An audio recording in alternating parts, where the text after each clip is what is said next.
California presents Chapter 2 of a new air show. The star of the show, Jean Hersholt, in his greatest of all roles. The title of the show, Dr. Christian. The sponsor of the show, the Cheeseborough Manufacturing Company, owners of the trademark Vaseline.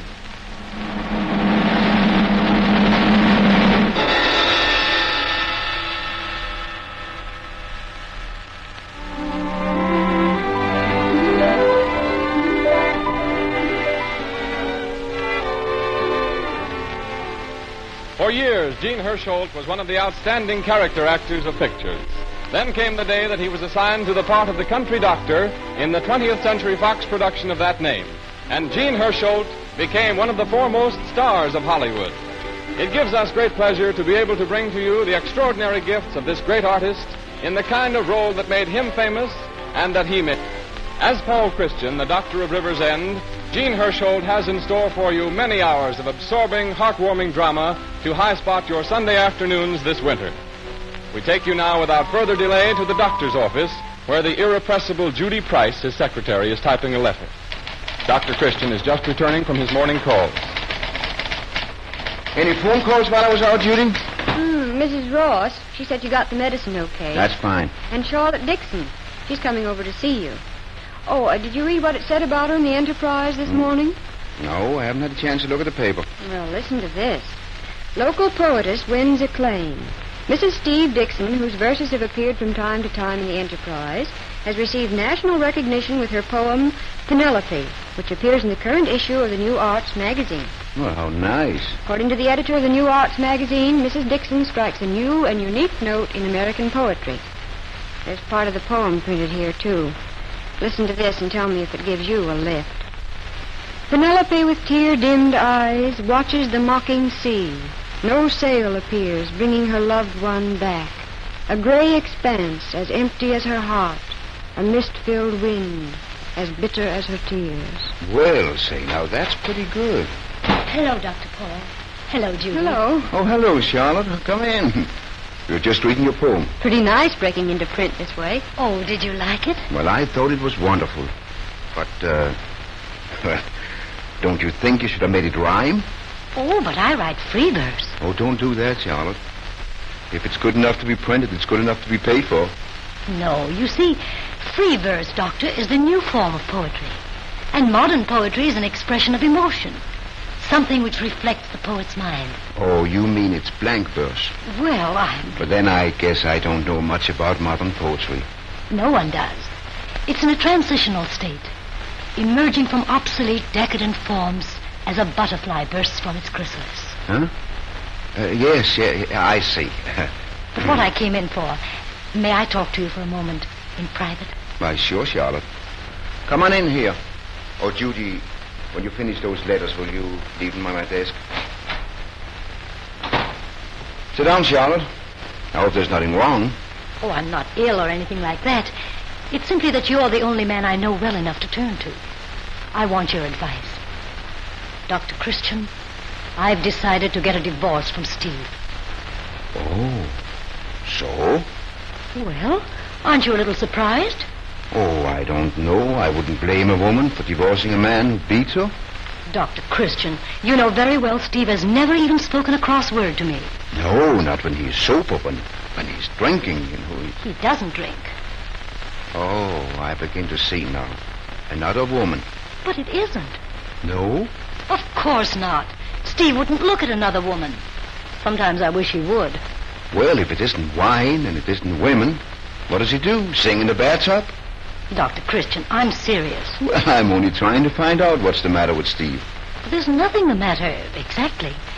Steve's all right. Only he's so dull, so commonplace, so uninteresting. Well, now, wasn't he that way when you married him? I don't know. I suppose he was. Oh, but just the same, you loved him. I don't think I did. I don't think I ever loved him. As for this ghastly town, living here is like living in chains. It's stifling. Wait. I'll open the window. No. It's my soul that's being stifled. Oh, your soul. Oh, I know I'm different from most people, Dr. Christian. But I can't help it. I'm like a bird in a cage here. I want to be free. Free. to dance under the moon on dew-covered grass, to feel the wind ruffling my hair, the rain on my cheek. All right, but I'm warning you, you'll catch cold. Please don't kid Dr. Paul. I need help. Oh, but Charlotte, you're talking ridiculously. A divorce for you and Steve? Whatever put an idea like that into your head? Because I want to go to the city. I want a right to have a career. Well, I still don't see why you have to divorce Steve in order to have a career. Go ahead, have your career, and then you... But that's just the point. I can't have it here. An artist doesn't create simply out of himself. He has to have the stimulus of other minds. Contact with people and surroundings which inspire him. Isn't that true? Well, maybe it is, but... And what inspiration can Steve give me? What inspiration can I find in a place like River's End? No, I've got to get away. Well, writing poetry for a living is a pretty hard job, Charlotte. I know. I expect to have to suffer for my art. Every artist must suffer. And I'd rather live in an attic and starve than go on like this. Well, this is all a big shock to me, Charlotte. I can't believe it. Can't believe that you treat Steve this way. All you do is talk of Steve. Steve. But what about me? What about my happiness? I'm entitled to happiness, am I not? Yeah, I suppose all of us are entitled to all the happiness we can get. Well, have you talked to Steve about leaving him? Yes. Only he doesn't understand. Because I have a roof over my head, comfort, safety, he thinks I should be delighted. You'd be surprised how many women would be. But I'm different. You know I am. Oh, Steve and I don't talk the same language. I want you to explain to him. To tell him... Oh, no, I can't do that. Oh, but you've got to. He'll listen to you. You're the only one who can... but you can't drag me into this, Charlotte. Oh, Dr. Christian, please. That's final. Is it asking so much just to talk to him? Listen, Charlotte. I can't take sides with you against Steve. It isn't a matter of taking sides. I'm leaving Steve anyway. But if he could only be made to realize why I'm leaving, that it isn't because of some little mean, petty reason, but for something glorious, he'd feel better about it. Don't you see, Dr. Christian? You'd be helping him, not me. Are you positively determined on going away, Charlotte? Yes. And you're sure you don't love Steve? I'm certain of it. All right. I'll have a talk with him. You and Steve be here in my office at 6 o'clock. Till then, you'd better think it over. Life is a long, dark road to walk alone. For me, the road is not entirely dark. Beyond the shadowy eastern hills, the dawn is breaking.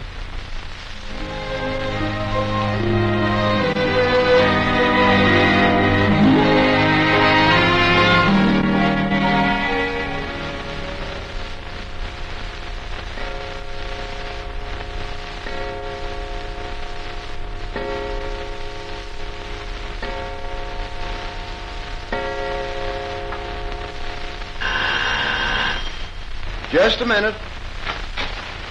Oh, come in, Steve. Hello, Steve. Hello.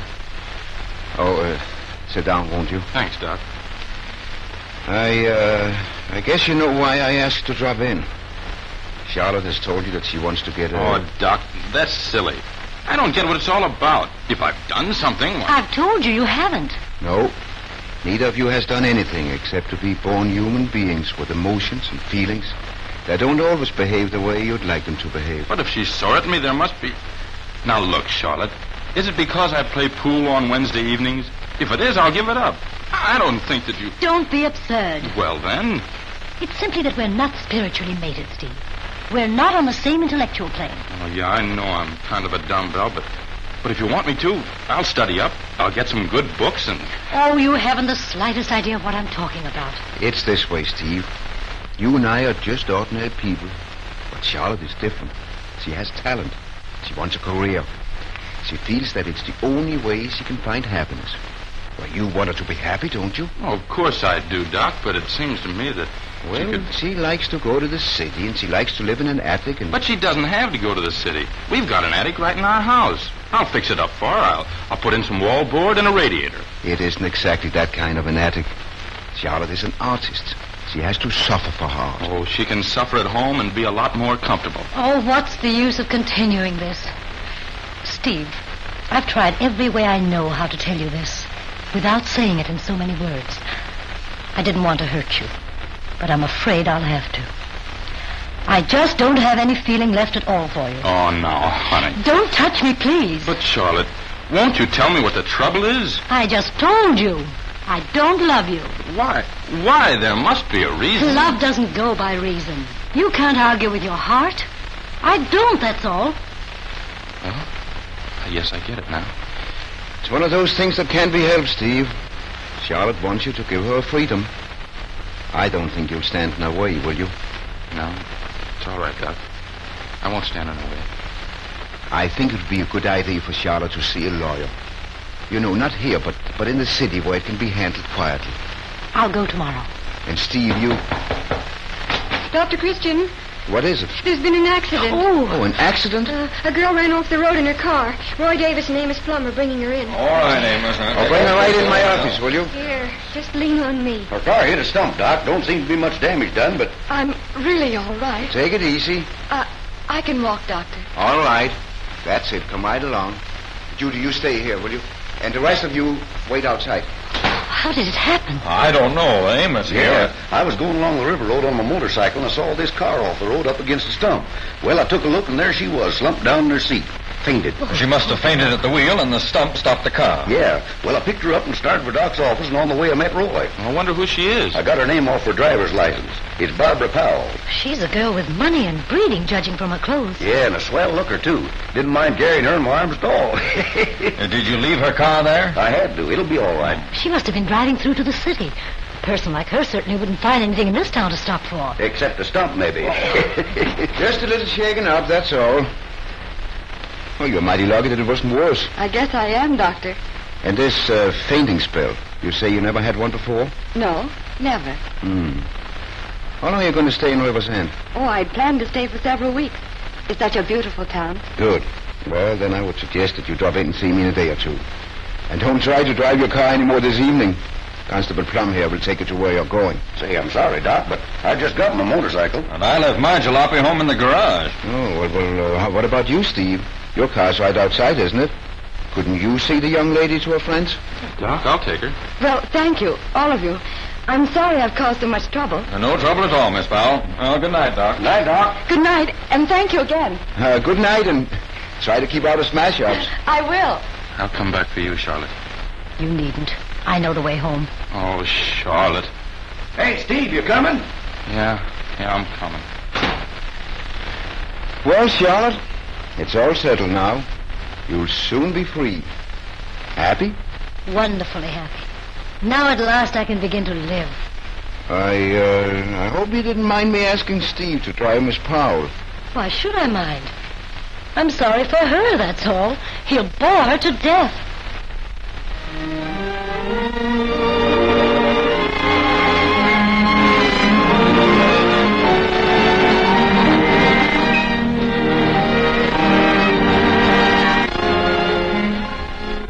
And before Roy Davis, the druggist of River's End, gets away from me, I'm going to take time out at this point in our story to ask Roy to tell you what he thinks about the products that make this program possible. All right, Roy? Good afternoon, friends of the Cheeseboro Manufacturing Company.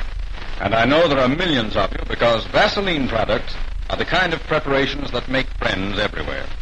In a survey which I had a chance to see recently, it was shown that Vaseline products are actually in use in practically every home in the United States and Canada. Now, this is a record that can be claimed by very few trademarked articles, and there are good reasons for it. First, these products are made with special care by a company of the highest standards, with the experience of over 50 years behind them. Second, they're unique. Third, they're genuinely useful. Fourth, they're safe. Fifth, they are priced right. The jar of Vaseline petroleum jelly, for example, costs you only 10 cents. And 10 cents is a very small price to pay for an article that can be relied upon for all sorts of first aid emergencies, such as burns, scalds, cuts, skin abrasions, and other minor wounds which occur from day to day in the average household. So on behalf of myself and druggists generally, I suggest that you do yourself a good turn by replenishing your medicine cabinet with Vaseline preparations.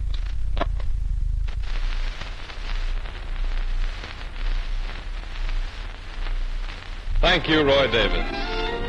And so we return to our story of Dr. Christian of River's End, which stars Jean Hersholt in the title role. The time, about a week later. The scene, the River's End annual picnic, where Barbara Powell is quite a center of attraction. We find her dancing with Steve.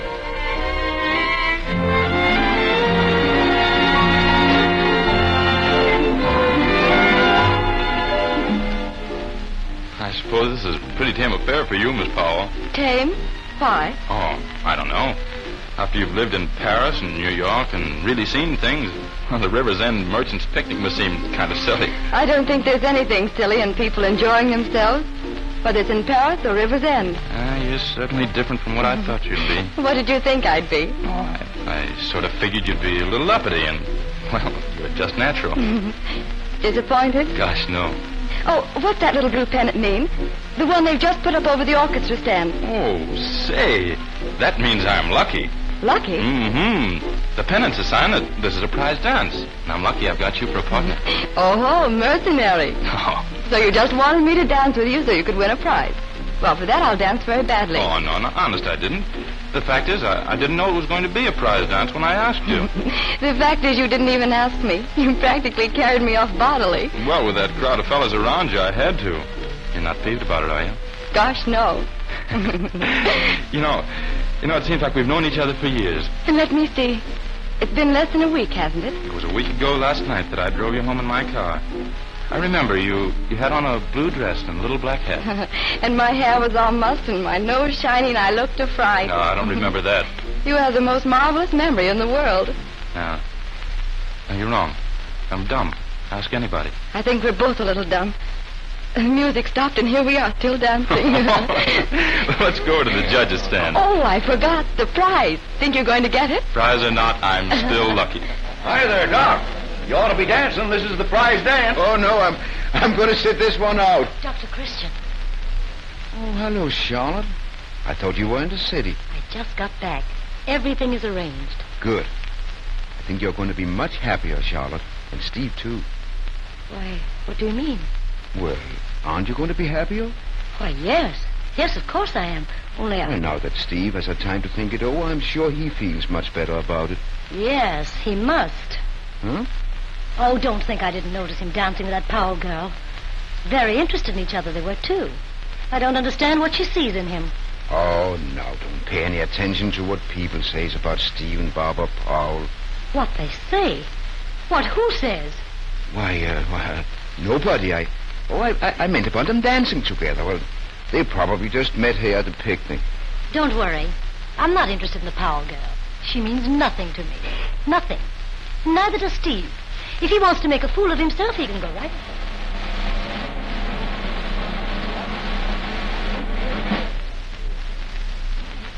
Ladies and gentlemen, your attention, please.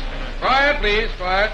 The first prize for the handsomest couple on the floor goes to Miss Barbara Powell and Steve Dixon.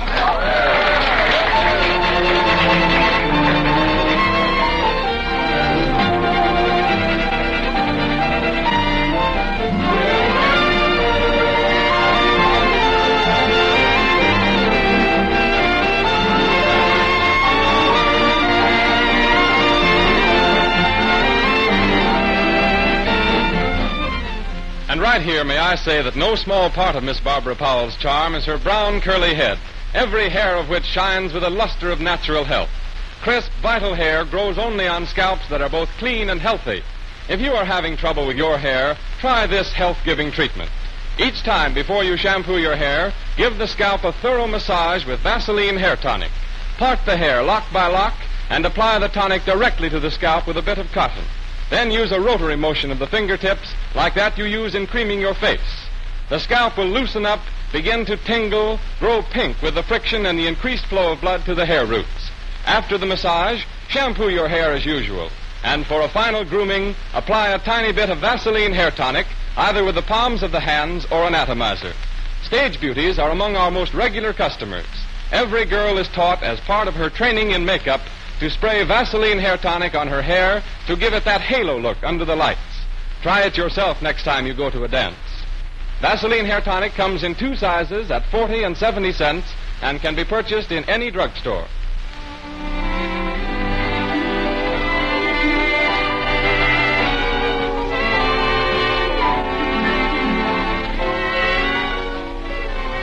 And now we take you back to River's End.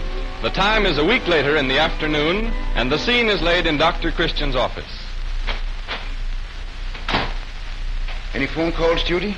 Steve Dixon. He's on his way over to see you. Oh. Look, it's none of my business, but just why are you so interested in helping Charlotte divorce Steve?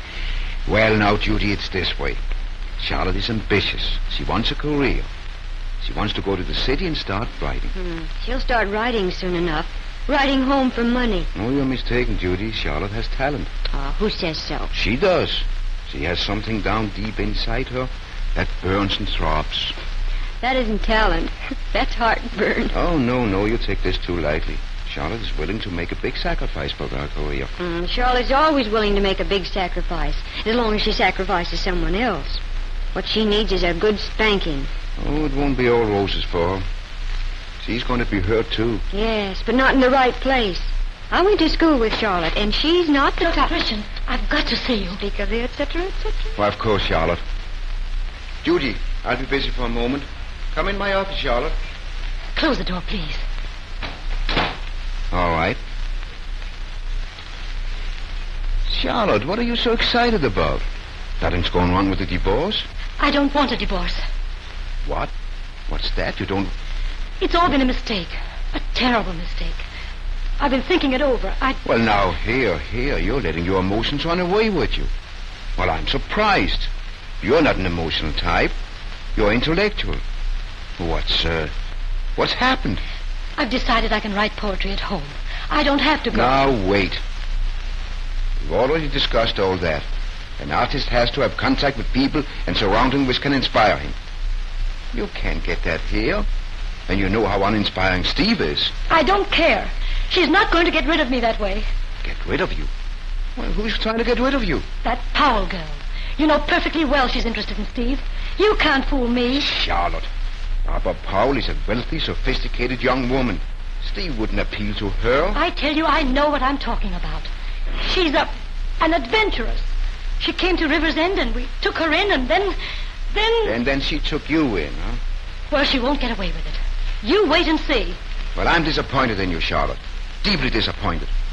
To think that you're throwing away your career, your whole life in a fit of jealousy. Just the same, I'm not going to divorce Steve. Well, if that's the way you feel... Oh, Judy, as soon as Steve Dixon... Oh, hello, Steve. Come in here a minute. Well, Charlotte's changed her mind, Steve. It's been a mistake, Steve. I'm not going to divorce you. I want you to come home. Well, I don't know about that, Charlotte.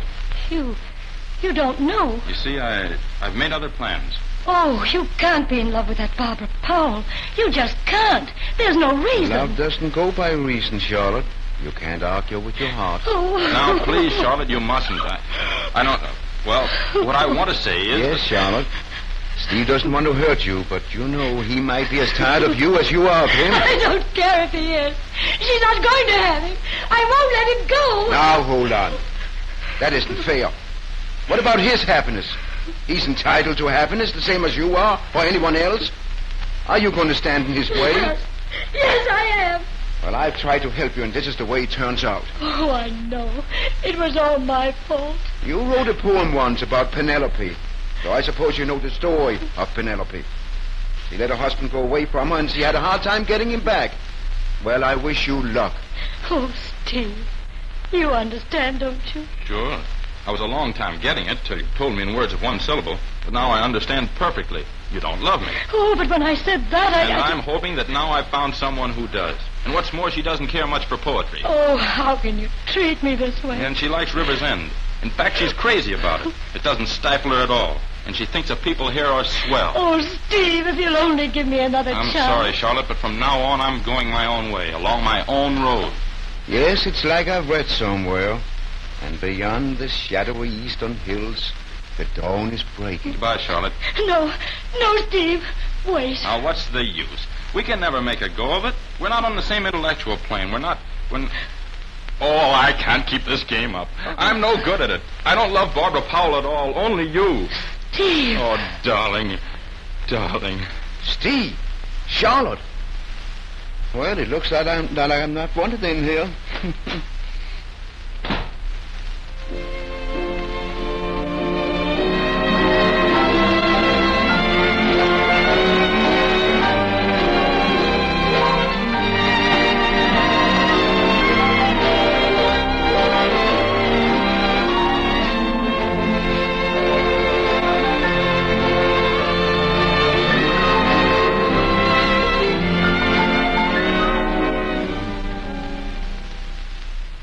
And did you notice the way they went out of here? Like a pair of cooing doves. I told you not to try to help Charlotte. Oh, well... Charlotte didn't want a divorce in the first place. All she wanted was a chance to dramatize herself.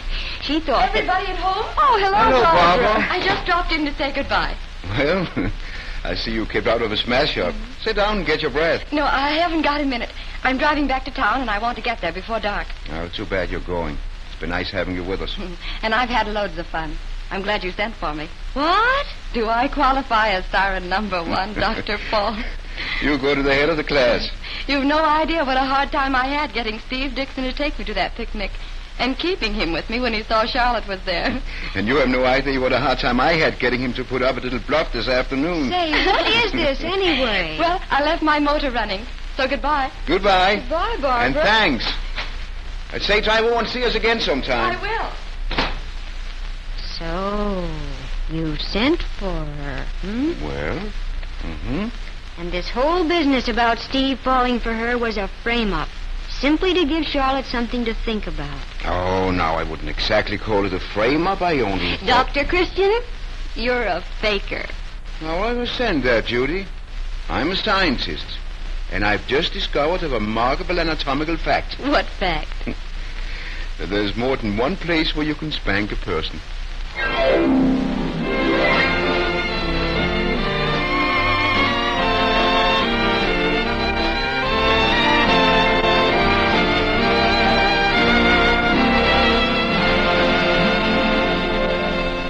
And thus we conclude Chapter 2 in the story of Dr. Christian of River's End.